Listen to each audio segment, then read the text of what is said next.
The king of rock and roll and one of the world's most famous singers, Elvis Presley, showed up in Central Texas for basic training at Fort Hood back in March of 1958. And that event is being highlighted in this month's Texas Highway magazine.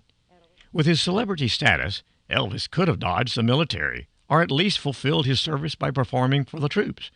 But he chose the GI lifestyle instead and spent 6 months in Central Texas in 1958 before shipping off to Germany. Elvis was naturally shy, but he loved his fans, so he'd come out from the house each weeknight at 7 p.m. to sign autographs and talk to the kids clutching his albums.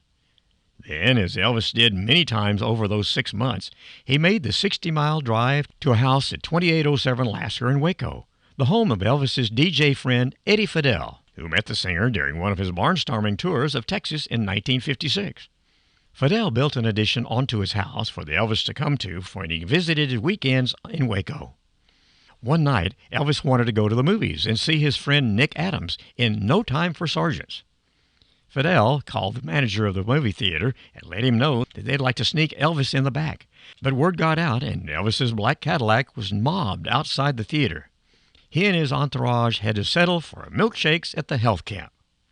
The featured story in this month's Texas Highway magazine about Elvis's visit to Waco is a great time to remember the king of rock and roll, and remember the king of rock and roll and how he visited Waco, while we also remember his birthday, which was January the 8th.